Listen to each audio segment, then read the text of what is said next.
Kemudian ada nisfu atau setengah dari bulan Sya'ban yang sering kita ramaikan, sering kita makmurkan, sering kita perbanyak amalan-amalan. Nah, yang kedua adalah bagaimana keutamaan malam nisfu Sya'ban.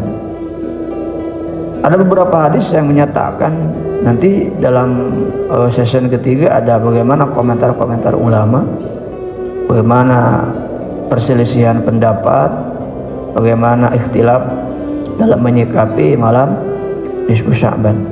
Ada yang menyebutkan sunnah, ada yang menyebutkan bid'ah, ada banyak. Landasan daripada keutamaan bulan malam nisfu Sya'ban, pertama riwayat Imam At-Tirmidzi, Imam Ibnu Majah, Imam Ahmad bin Hambal, dan Imam Ibnu Hibban. Ana Aisyah qalat faqadtu Rasulullah sallallahu alaihi wasallam. Faqadtu lailatan fa kharajtu fa idza huwa bil baqi'i faqala akunti takhafina ay haifallahu alaiki wa rasuluhu qultu ya Rasulullah sallallahu alaihi wasallam inni dhanantu annaka ataita ba'da nisaika wa qala inna Allah azza wa jalla yanzilu lailatan nisfi min sya'ban ila samai dunya wa yaghfiru li aktsara min adadi sya'ri ghanami kalbi. Dari Sayyidah Aisyah radhiyallahu anha, beliau berkata, aku kehilangan Rasulullah sallallahu alaihi wasallam pada suatu malam. Rasul tiba-tiba tidak ada di rumah. Kemudian aku keluar dari Abu dan aku menemukan beliau di pemakaman Baqi' Al-Gharqad.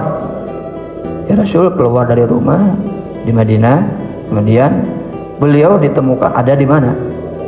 Di makam Baqi'. Maka beliau bersabda, apakah engkau khawatir Allah dan Rasulnya akan menyia-nyiakanmu? Ya, Rasul menanya kepada Sayyidah Aisyah, karena Sayyidah Aisyah merasa khawatir itu. Kemudian aku berkata, kata Sayyidah Aisyah, tidak wahai Rasulullah SAW, meskipun kepada suami tidak menyebutkan bebek ya, tidak menyebutkan AA ataupun ayah, tetap beliau hormat. Meskipun suami, beliau menyebutnya dengan kata Rasulullah SAW. Sungguh aku telah mengira engkau telah mendatangi sebagian istri-istrimu. Jadi cemburu gitu kan. Bagian giliran di Siti Aisyah, tapi tidak ada. Kemudian ada sedikit dalam hatinya menyangka sugante ka istri nusanes gitu ya. Kemudian Rasulullah SAW bersabda, sesungguhnya Allah menyeru hamba-hambanya di malam nisfu Sya'ban, kemudian mengampuninya dengan pengampunan yang telah banyak dari bilangan bulu domba Bani Kilab. Maksudnya pengampunan yang sangat banyak. Jadi pada malam nisfu Sya'ban Allah itu memerintah malaikat, bukan Allah turun. Tidak boleh mengartikan Allah turun kan. Yanzilu lailatan nisfi min Sya'ban ila samai dunya. Allah turun ke langit dunia. Tidak boleh. Karena termasuk nas mutasyabihat, maka perlu ditakwil.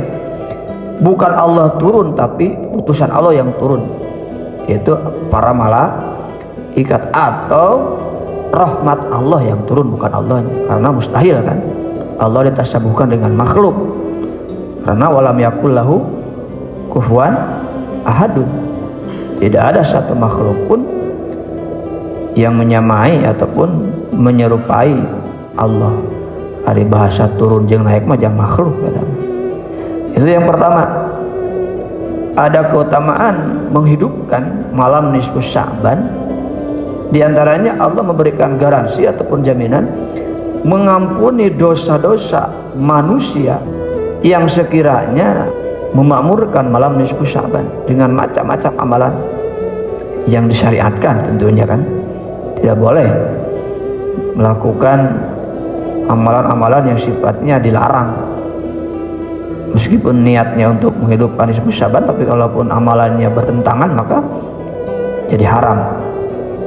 Yang kedua, hadis Imam Ibnu Majah dan Imam Baihaqi An Ali bin Abi Thalib karramallahu wajhah qala Rasulullah sallallahu alaihi wasallam idza kanat lailatun nisfi min sya'ban faqumu lailaha wasumu naharaha fa inna Allah ta'ala yanzilu fiha li ghurubi syamsi ila sama'id dunya fayaqulu ala min mustaghfirin li fa'aghfir lahu ala mustarzikun farzuqahu ala mubtala fa'afiyahu ala kadha hatta yatla'a al-fajr.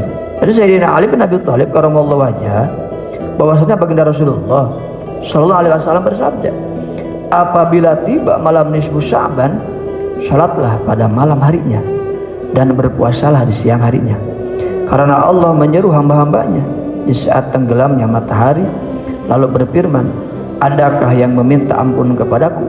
Niscaya aku akan mengampuninya. Adakah yang meminta rezeki kepadaku? Niscaya aku akan memberi rezeki. Adakah yang sakit? Niscaya aku akan menyembuhkannya. Adakah yang demikian? Maksudnya Allah akan mengkabul hajat hambanya yang memohon pada awal waktu itu. Apakah yang demikian? Sampai terbitlah fajar. Jadi yang kedua, ada fadilah doa. Malamnya melakukan doa bersama, siangnya kemudian berpuasa. Nah, maka Allah akan mengabulkan hajat-hajatnya. Itu di malam nisfu Sya'ban.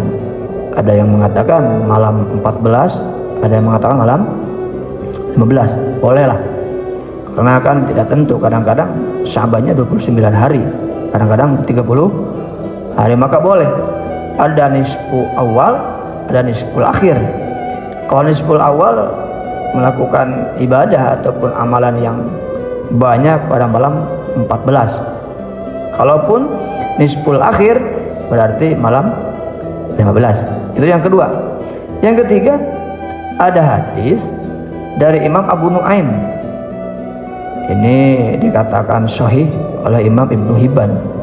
Begitu juga Imam At-Tabrani berkata, An Mu'adz bin Jabal anin Nabi sallallahu alaihi wasallam qala yattali'ullahu tabaraka wa ta'ala ila khalqihi lailatan nisfi min sya'ban wa yaghfiru li jami'i khalqihi illa li musyrikin aw musyahinin.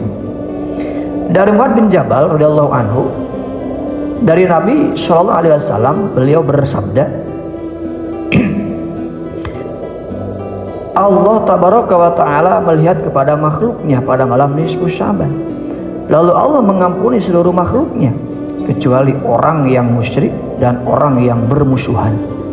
Nah, ini adalah keutamaan untuk memperbanyak baca istighfar, memohon doa supaya diampuni dosa-dosa. Ada golongan manusia yang Allah tidak akan ampuni pada malam nisfu Sya'ban. Pertama, orang-orang yang musyrik, yang menyekutukan Allah. Yang kedua, musyahin, orang-orang yang bermusuhan. Nah, sekarang kan lagi musim, orang beda pilihan, orang beda pendapat, orang beda apa, kemudian berselisih, bermusuhan. Maka segeralah beristighfar, memohon kepada Allah agar diampuni dosa. Karena pada malam nisfu Sya'ban, seluruh dosa-dosa hambanya yang senantiasa beristighfar ataupun berdoa ataupun memperbanyak amalan-amalan yang baik, Allah akan ampuni kecuali dua. Pertama, dosa musyrik. Kedua, dosa bermusuh-musuhan. Itu yang ketiga.